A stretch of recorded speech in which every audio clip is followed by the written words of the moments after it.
Kebenaran firman Tuhan pada Rabu 28 September 2022 berjudul Menghujat Roh Kudus.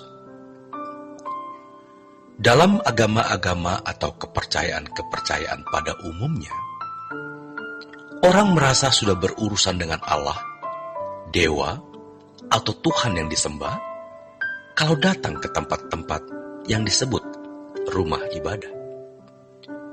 Setelah pulang dari rumah ibadah, mereka menjalani hidup seperti umumnya orang lain menjalani hidup. Tetapi, kekristenan tidaklah demikian. Kekristenan itu seluruh hidup kita. Ibadah kita bukan di gereja. Gereja hanyalah ruang pertemuan. Kita mesti mengingatnya, dan jangan sampai terhapus dari pikiran kita.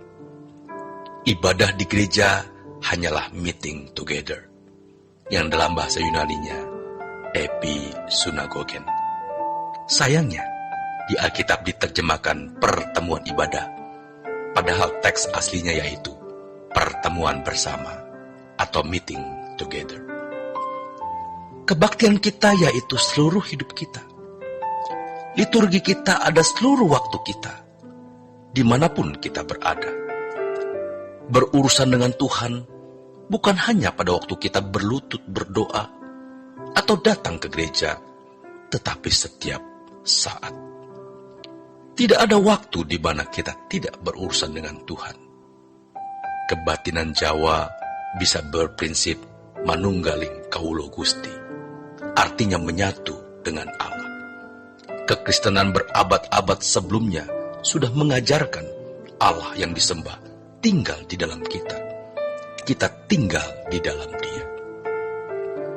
Alkitab mengajarkan dalam 1 Korintus 6 ayat 19 dan 20, pasal 3 ayat 16, bahwa tubuh kita adalah bait-Nya.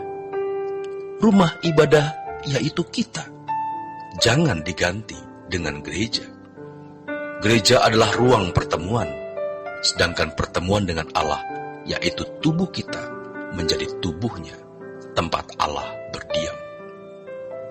Kalau tubuh kita menjadi bait Roh Kudus, maka pasti ada ruang Maha Kudus di dalamnya. Ini menjadi tantangan buat kita. Kita tidak boleh lupa bahwa tubuh kita adalah bait Roh Kudus. Sering kita lupa ada Roh Allah yang Maha Kudus tinggal di dalam diri kita. Jika tidak demikian, itu bukan kekristenan. Kita harus serius menghadapi hidup yang semakin rusak dan jahat ini, karena dunia akan menarik kita untuk hidup dengan cara dan pola hidupnya. Kita mau menjadi orang-orang yang dipersiapkan Tuhan dalam menghadapi keadaan dunia yang memburuk di depan. Kita tidak bisa melindungi anak-anak kita dengan kekuatan apapun. Kita yang punya uang banyak, memiliki relasi pejabat tinggi, hendaklah jangan merasa sombong. Pejabat bisa naik turun, hidup kita juga seperti roda, bisa berputar. Tetapi kalau ada tangan yang menciptakan langit dan bumi, yaitu Allah semesta alam, yang mengutus putranya, Tuhan Yesus Kristus, mati di kayu salib untuk menebus dan mengampuni dosa kita, serta berkenan menjadikan tubuh kita bait-Nya, ini anugerah. Sederhana, simpel, tetapi sulit karena memang tidak mudah. Kita seringkali memberontak, kita reject, resist, refuse.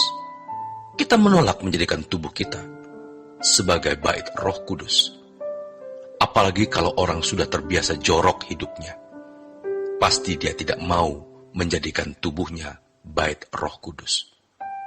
Jangan sampai kita rusak sehingga tidak bisa diperbaiki lagi, yang namanya titik tidak balik, atau dalam bahasa Inggrisnya point of no return. Ini mengerikan, seperti yang terjadi pada Esau, di mana ia tidak lagi memiliki kesempatan. Jadi saudaraku, kita harus berjuang untuk menguduskan diri agar layak menjadi bait-Nya Roh Kudus. Jangan berpikir kalau Tuhan Yesus sudah mati di kayu salib, menebus dosa kita. Lalu secara otomatis, tubuh kita bisa menjadi bait Roh Kudus secara permanen. Benar, Yesus mati di kayu salib menebus dosa kita. Kita dibenarkan atau dianggap benar. Kita menerima Roh Kudus. Roh Kudus dimeteraikan di dalam diri kita. Roh Kudus menuntun untuk mengubah karakter kita, watak kita, mengubah kita dari kodrat manusia, kodrat dosa, untuk bisa menjadi seorang yang berkodrat ilahi, supaya Roh Kudus bisa tertanam dalam diri kita secara abadi. Kalau orang tidak mau menguduskan diri, bicara sembarangan, melihat sembarangan, berperilaku sembarangan, Roh Kudus didukakan. Roh Kudus itu luar biasa, tetapi ada batas waktu. Kalau seseorang mendukakan Roh Kudus terus-menerus, maka ia akan memadamkan roh. Sesudah memadamkan, dia akan menghujat Roh Kudus.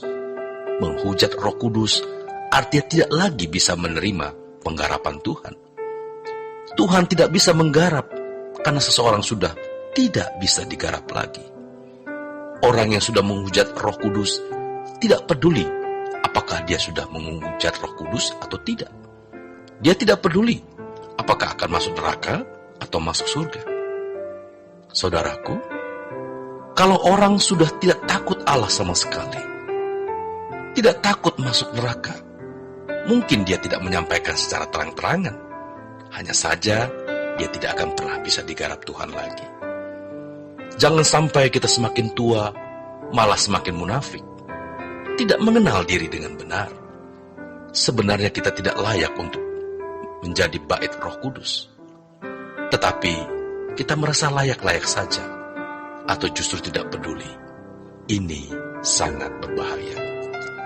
Kita harus mempersoalkannya. Kita harus bertemu Tuhan dan benar-benar mendapatkan jawaban atau respon Tuhan terkait hal ini. Selamat berjuang, saudaraku. Tuhan Yesus memberkati.